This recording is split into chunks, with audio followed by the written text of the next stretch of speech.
much for this honor to be with you in this amazing meeting, Transcatheter Heart Valves Greece 2025. My name is Julia Grapsa, and I have this presentation from Brigham and Women's Hospital. And I will speak about the future developments in transcatheter mitral valve replacement technologies. I'm working under the structural team, and also I'm a member of the PCR mitral focus group. So as you will see, we will discuss the current status, the future developments, the challenges to overcome, and how does it look, the long-term outlook.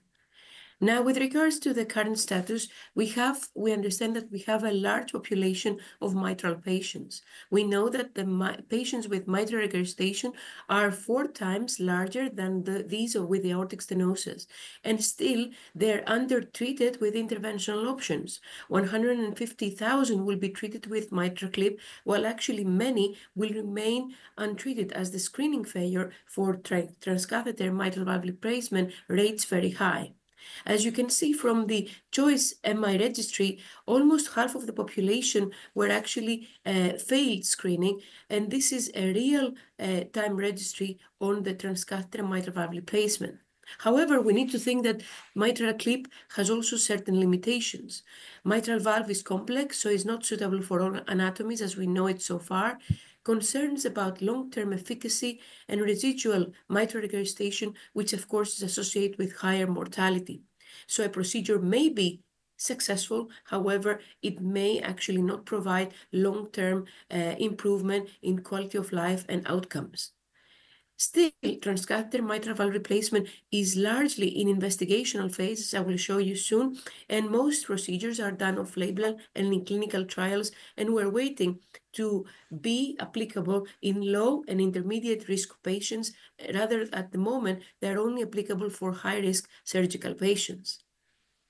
The transcatheter mitral valve replacement classification, we have many different valves in pipeline, and you can see practically the challenges of mitral regurgitation and the different anchoring mechanisms as it was published early in main JACC, and also the different types of valves. We have 2-stage devices such as HiLife or SAPIEN M3.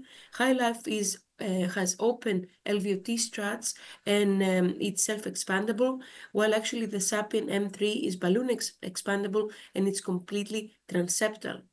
And also the Tioga is used in 28 French sheath and it's completely transeptal, and it's a short valve design, while actually there are also the anchoring devices such as CFEA, which is a low-profile valve with axial compression and leaflet barbs, and it's self-expandable, and the Intrepid valve, which is completely transeptal and it's a self-expanding valve. Also, the Alta valve, as we know it, that's the important part of the Alta valve is that it's an atrial cage, it's self-expandable, while actually it has minimal ventricular presence.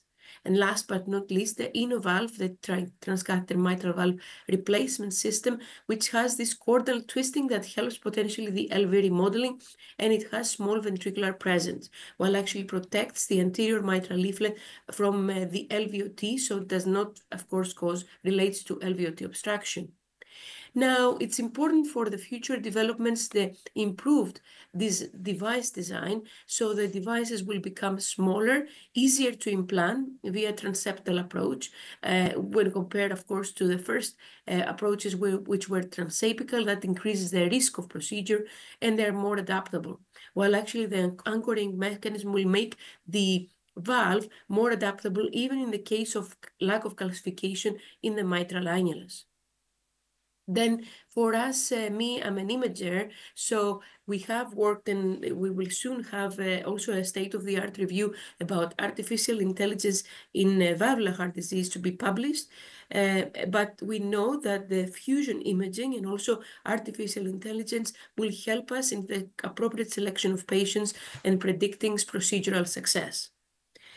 Other important considerations for future developments are the expanded indications. As I said at the beginning, we need to use these valves in intermediate and low-risk patients.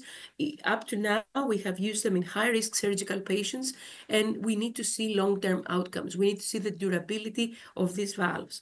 And also, it's important to compare directly with transcatheter mitral repair options.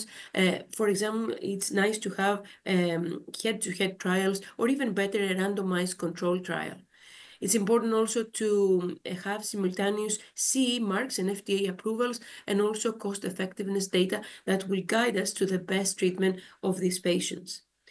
Just a reminder that next weekend we'll have EuroPCR, and there is the launch of PCR Mitral Focus Group. And why this was important? Because we see more mitral valve patients that they cannot have open heart surgery, more patients that they will need advanced transcatheter therapies. Just before the end, and I would like to thank you for your attention, on the 10th of June, we have an ESC webinar on mitral and tricuspid regurgitation. This actually is like brother and sister. They go together quite frequently, and it's nice to explain exactly how to assess and what is the appropriate treatment for the right patient. With that, I would like to thank you so much for your attention, and have a great rest of the day.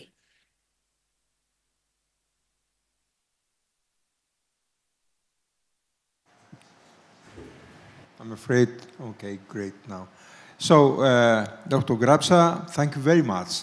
And by the opportunity, I would like to congratulate you for this marvelous career abroad, so many years.